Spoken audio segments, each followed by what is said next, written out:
Today's guest is one of my personal heroes. She's built an amazing career while raising twins. I first met her when she was studying and working as a private investigator, and we played in a band for a number of years and continue to write together. Her primary focus is in regulatory law, which involves a number of technical industries, including telecommunications. Her work has recently expanded, in some cases, into other jurisdictions. I'm really proud to introduce my good friend, Siobhan Ford. This is the Nerd Out of Water podcast with Michael Lobb.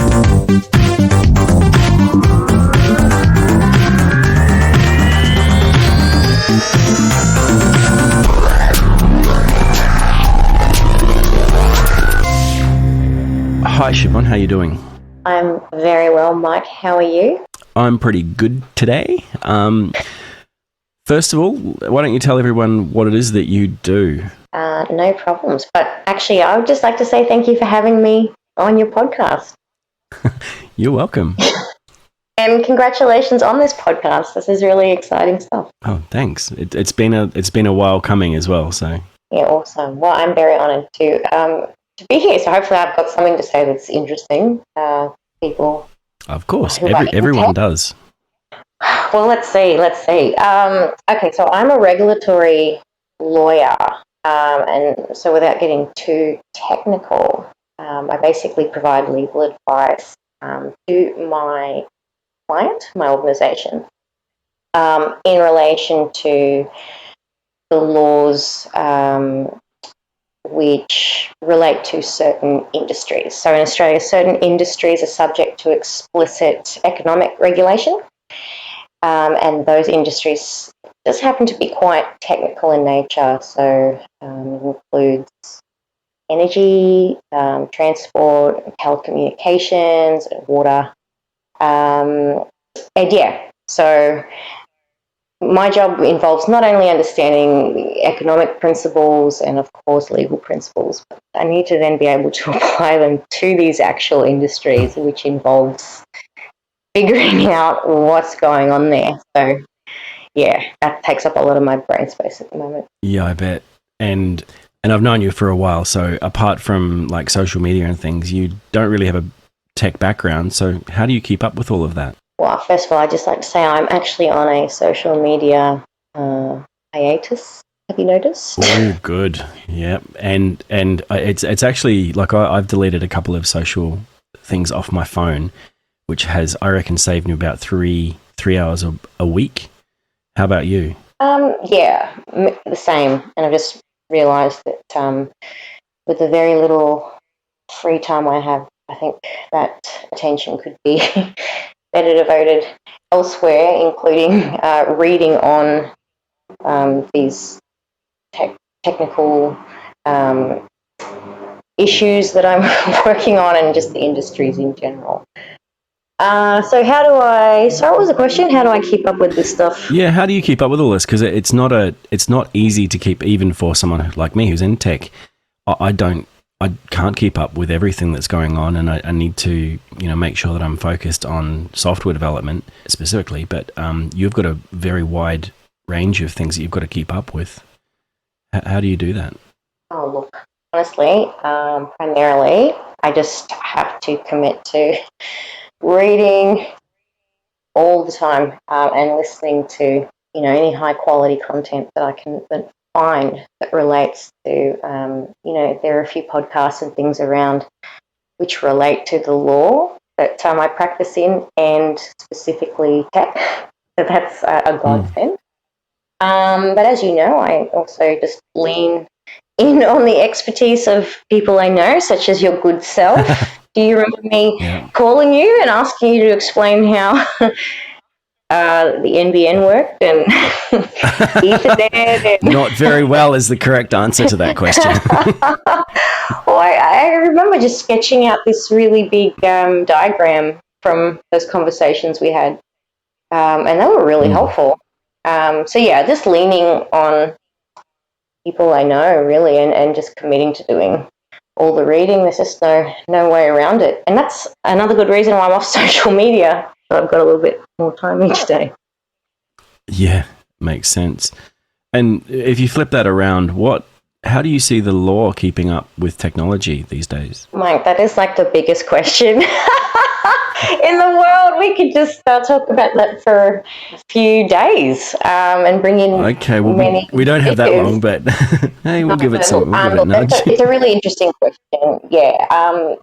Look, there's a lot of people, like, that's a really hot topic right now, obviously. And it's not a new question. I think, people have been really, on about this since the Napster case back in the day. Well, Remember that? even before that, who would possibly use a telephone? Oh, well, yeah, okay, if you want to go that broad, that is absolutely true.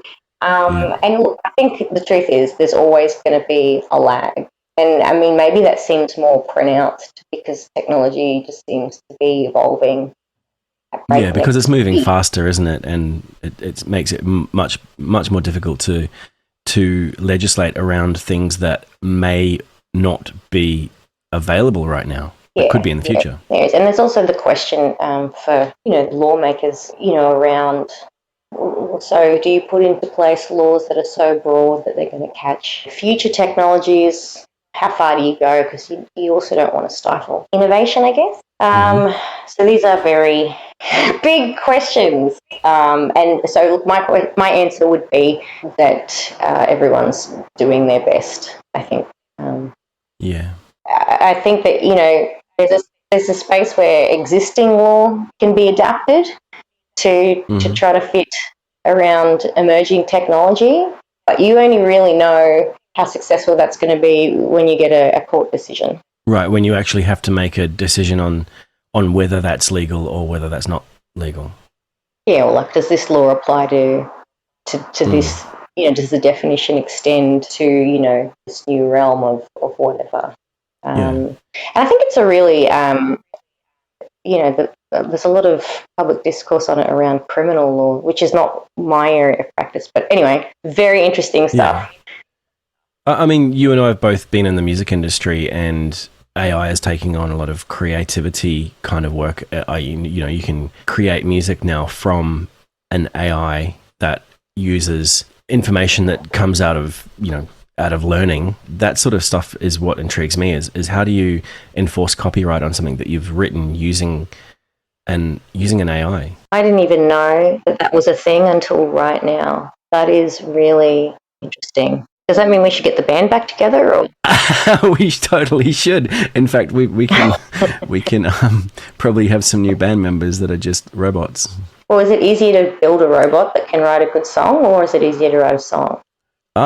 For me, it's easier to write a song, but I've heard of some albums being written with AI as a basis of things, and I've given it a couple of tries with writing some AI inspired music, and you've heard some of that, and it's interesting how it comes out.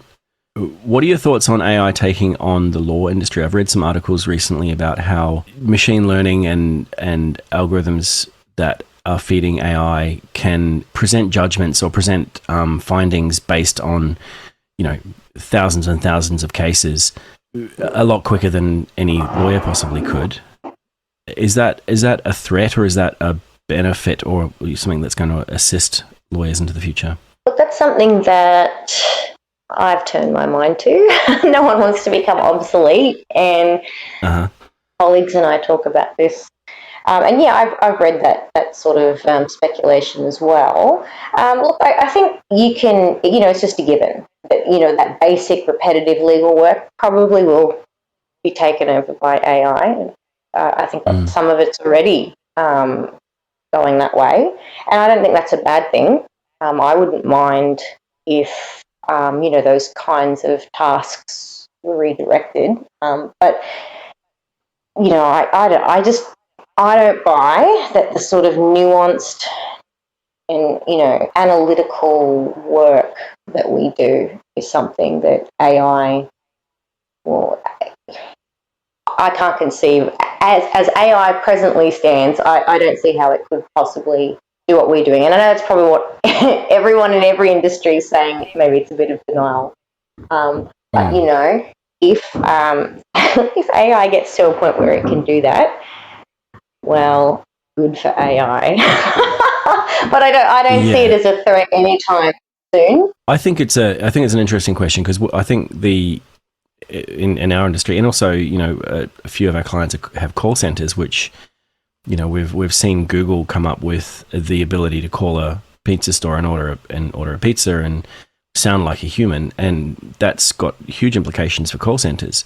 All of these sort of, I won't call them mundane tasks, but tasks that are repetitive and able to be dealt with by a computer, those sorts of things are going to enhance what the rest of us do, so that we can probably take on more responsibility and more fact-finding, and if they'll take on more of the fact-finding, we'll take on more of the decision-making and the creative use of those facts. Well, I can certainly say that in my field, I would not be sad about the mundane stuff going away, leaving more time for the decision making and the create. I think law is a field. Most people wouldn't think so, but there's a lot of room for creativity in legal work, and also we've all watched Better Call Saul, and we all know how much creativity goes into his. Well, a lot of law is untested, and when you're trying to come to a robust conclusion in an advice, I think it's a really creative process, and also a lot of the job is about relationships. Understanding the dynamics within an organisation, and looking at all the different competing priorities and policy considerations. That's sort of why I was saying it's quite nuanced, and there's a lot of different kind of analysis. It's not just the sort of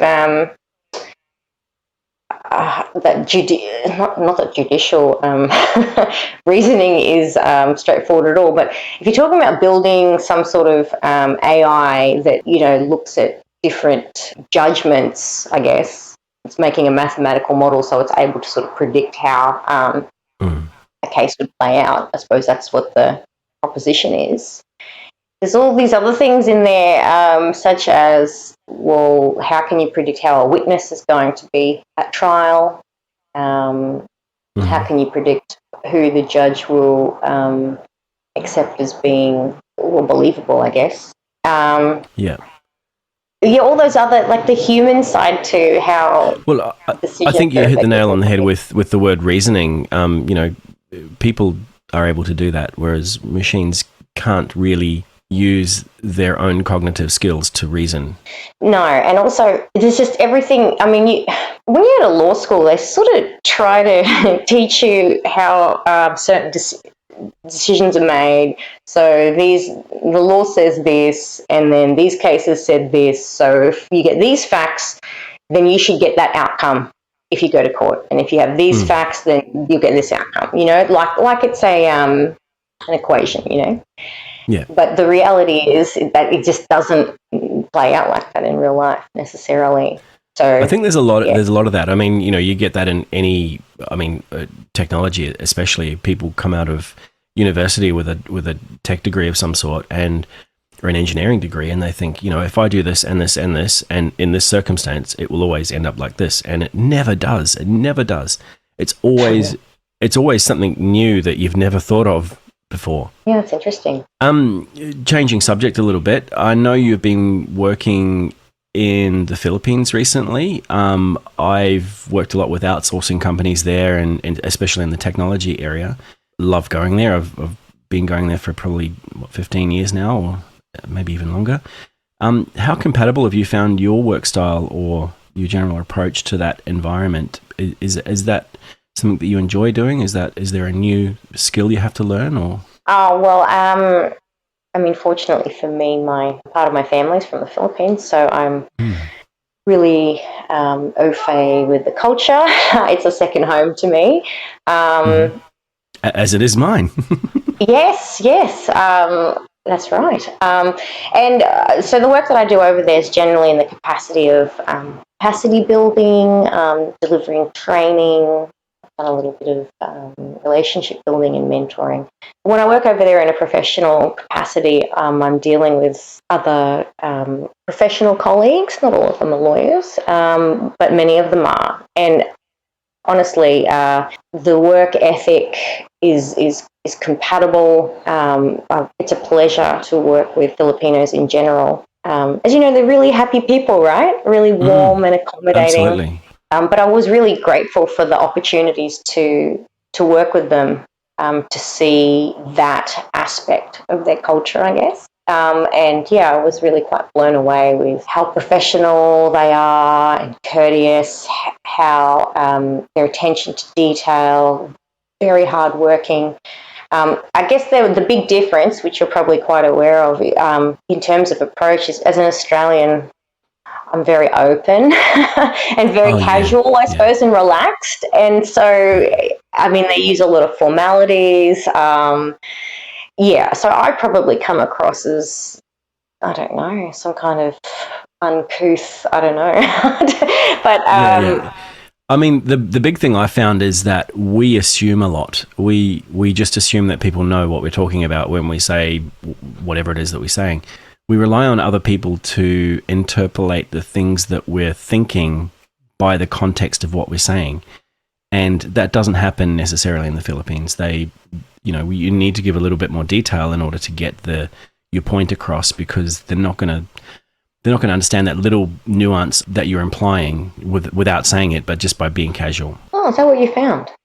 Yeah, that's what I found. It's like there's a level of, I'll say point A and point B, but there's something actually in between that, which is I know, and everybody else I speak to would know, but no one in the Philippines would understand that, because it's a contextual thing that maybe our experiences are a little bit different due to the I guess the cohort of professionals that I'm dealing with. They're quite. And to be perfectly fair, I think it's been about 12 years since I've been there professionally. It has improved considerably to the point where people are on par with what I would consider someone from Australia to be in terms of communication. And I know companies, the big companies here that are outsourcing to the Philippines, spend a lot of time doing training for their staff to say, this is how Australians communicate, and you've got to understand that they're not going to say everything all the time, and you're going to have to guess at some things, and most of the time your guess is going to be fine. You know what? It might be the case that I don't notice the phenomenon you're describing because I am, in a way, Filipino myself, and I've grown up, I was raised by Filipinos. So maybe what you're describing is something that is just already automatically built into my expectations of communication. Possibly, yeah. Interesting. It is interesting. But sorry, the bottom line is I was pleasantly surprised that I don't know if I was surprised, but it was a pleasant discovery that the two cultures are so compatible in a professional context. They're very diligent people, very thoughtful people. Really, and I think that, what do you call that, collectivist? That collectivist approach? I think that it actually, I mean, at least in the context of the sort of work I do, I really feel that fuels the desire to bring about public benefits, which then pushes individuals to give their very best, which I think is really... That makes perfect sense to me when you say that, because that's exactly what I've experienced in terms of, there is a collective outcome that everyone's trying to achieve. Individuals will work to meet that outcome. But it just occurred to me that this conversation sounds like we've been paid by Tourism Philippines. Maybe. Okay. Well, if anyone wants to give us some donations, we're... That's hilarious. Sorry, I probably expanded on it. No, that's fine. And also, I obviously have worked with a lot of the BPO companies that are based in Manila and in Clark and in Cebu. So, we've had similar discussions with people, with foreigners and local people who are based there, who various different observations of the differences between Australian and Filipino culture. I always just enjoy arriving there and having an amazing conversation with a taxi driver who I've never met, who is inevitably set to become my best friend. Really? Yeah, every time I jump in a cab, I get an amazing conversation from someone who just wants to invite me around for lunch and meet his family, and we're best mates by the end of the ride. I think that's just the kind of person you are. I've been going there for 40 years and no cab drivers ever talked to me. So Really? yes. Oh, sorry. All right. I'm Well, okay. I think one yelled at me once when I was about 7 because I wondered what would happen if I opened the door when we were speeding down the highway. So I You'll conducted that little die. That's what he experiment. was yelling at you.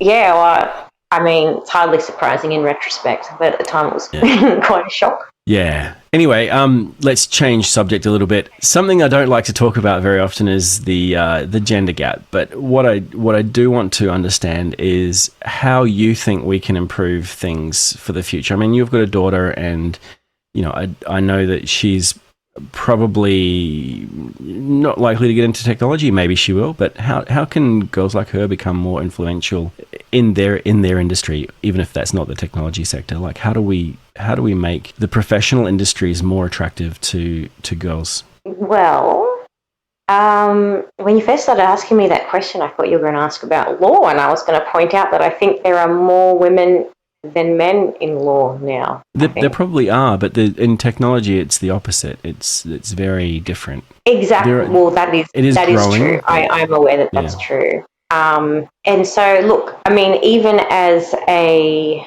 lawyer working in a technical area, you know, that's not something that jumped out at me initially in my career. And the thing they always say, it's hard to be what you can't see. I think that's quite true. You know, I have a good, a good friend. She's a well-respected colleague, and she has been in this field for over a decade. Could be longer, but at least a decade. And you know, every now and then I would sort of ask her, like, why are you doing what you do? It seems, you know, this or that, dry or confusing or boring or whatever it is I would have said. And, you know, she was really enthusiastic in sort of selling the benefits and how exciting the area is. And that did influence me. And I did speak with her before I decided to make the move, because it was a very big move for me. Yeah, it's huge, moving from like a non-technical to a technical sector. Huge. And, you know, that meant I had to humble myself and say, I'm going to start again and really put myself out there and it's obvious I don't know much. I read something the other day. I read something the other day that said you've got to have the courage to become an idiot again and in something you don't know. Oh, well, that's my last 2 years or 3 years of life. But it is really true. But so I think, so now that I'm in this role and I'm just enjoying it so much, and I love being invigorated by learning new things, and I mean, it is interesting in and of itself. I try to convince other women to come on over, you know. So I think it's important for women to make themselves visible and talk about why tech is exciting and why it does suit our lifestyle. Or, I mean, you know, a lot of people don't want to get into certain areas, like just say like actual pure tech, because it might have a reputation for being, you know, cutthroat. Maybe it's not family friendly, or, you know, like it might have some sort of, I don't know, some kind of reputation. And I mean, you know, it is a very male dominated industry where in the past, and I mean, you know, I've been programming and in software development since the 90s. It is very male dominated. There's not a lot of women that come along, and when they do, they're normally in admin or whatever. But as it came into 2000s and 2010s, and now we're in 2020, it seems to me like it is reaching that point of equality where there are women in tech who are amazing and they're doing an amazing job, and it's more like it's the same as remote working. We don't care where you are in the world, as long as you're doing the job and be good at what you do and be passionate about what you do, and everything's fine. Well, I don't really know much about the industry, you know, beyond my 5 seconds sort of working on the periphery of it. What do you think has turned women off? I think that there were a lot of guys that were made it hard for not just women, but anyone who wasn't fundamentally a psychopath. I don't mean that lightly, because the people that I knew back in the 90s were just so cutthroat. And this was, pre Silicon Valley, pre everything. And, every tech person I knew was probably more of a salesperson, and salespeople in the 90s, if you've ever watched The Wolf of Wall Street, that's pretty much what for me the tech industry was like back then, as it was coming into towards the year 2000 and the dot-com boom. It was full of guys who were full of themselves, and as a mild-mannered software developer, you kind of just fit into that as someone who writes code. You don't have a name, you just have a SVN repository login. That's interesting. And it's interesting to me because that doesn't sound, I mean, it's different, but, if you think about the legal field historically, hasn't been, like it traditionally was male dominated. And I don't know, I think it really goes back to that, it's hard to be what you can't see. By the time I got to uni, year 2000, I think it was, I mean, most of my lecturers were women. And in fact, maybe it was an even split, but I mean, it's certainly when I was in the law school, I didn't feel like, oh, it's all dudes here. And I think my classmates, it was split about 50-50. If you can see women in an area, it makes it seem tenable.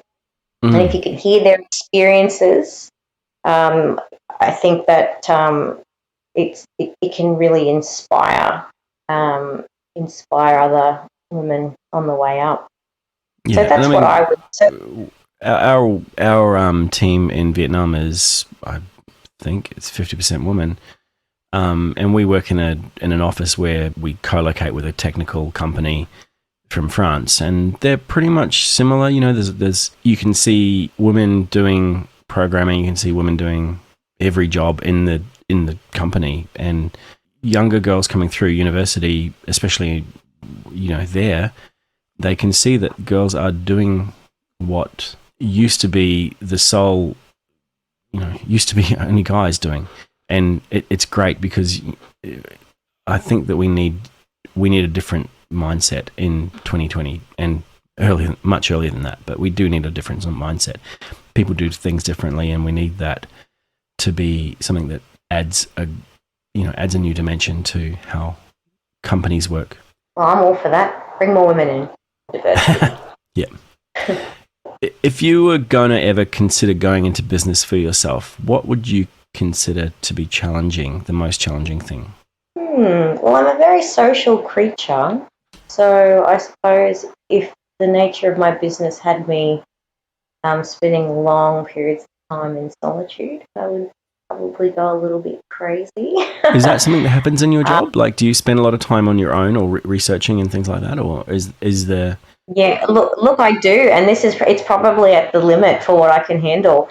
I work from home. I'm really fortunate to work flexibly. So I work from home a couple of days a week. And that's great because, I mean, I can focus and I can really read and think, especially if I am, drafting a more complex sort of advice. But at the same time, I do feel a little bit odd at the end of, say, isolated from your co-workers and from just in my own head for so long. I find it really hard to drop. I was thinking about this the other day. I find it really hard to drop any kind of intellectual puzzle that my brain's working on, which makes working at home a challenge because it doesn't matter if it's 6 o'clock or whatever, and people are around me, my brain's still sort of working on it. But I've got a better chance of putting it down if I, need to go to a meeting or if I'm presenting at a meeting, people in front of me, you know what I mean?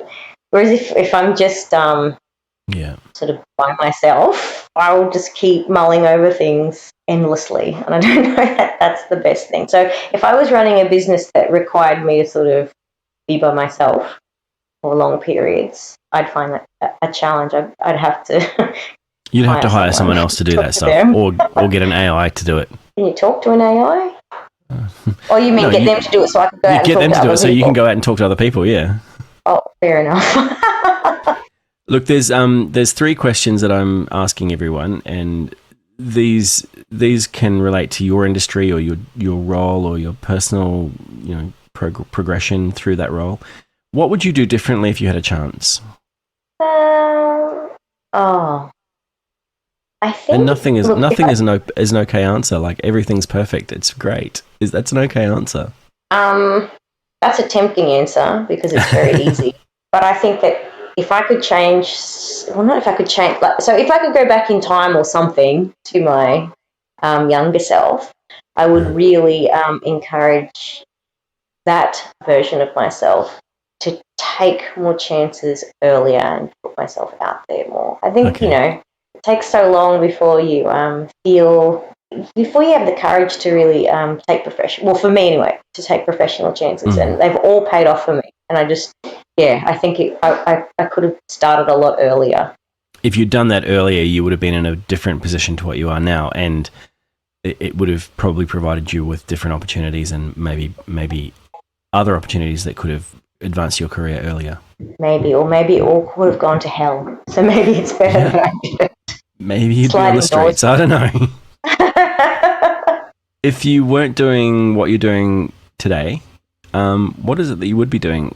I would. Well, let's face it. We'd probably be touring. We'd probably be touring, right? Yeah, we'd still have our old band, and we'd be playing. We'd probably be playing some weird bar in the Philippines somewhere. There you go. Like Cowboy Grill? I don't know. Yeah, maybe. Yeah, we'd be playing. Yeah, Cowboy Grill would be okay. I'm down with that. Yeah, so we could still do that though. We could still do that, right? I think I'd played. I didn't play. I sung a song in Hobbit House. Really? Yeah. Just one song with a band that I knew. Oh, that's dope. We should try to do that next time we go over. Do you have any predictions for the future of your industry or technology, whichever seems? Oh my goodness, I am not qualified to make any predictions for technology, but I will give you my prediction for my work here, and that is that I am going to be very busy, as I always am. That prediction is based on the last decade. There's just lots to do. Yeah, I think everyone's busy, and eventually AI is going to take our jobs anyway, so we'll be fine. Yeah, so we better stop this discussion now and get back to work. It's been a pleasure to talk to you. Let's end this here before we get into trouble. Exactly. Good night, Mike. Okay, thanks. Good night, Australia. Thanks for taking the time to talk to me tonight. My pleasure.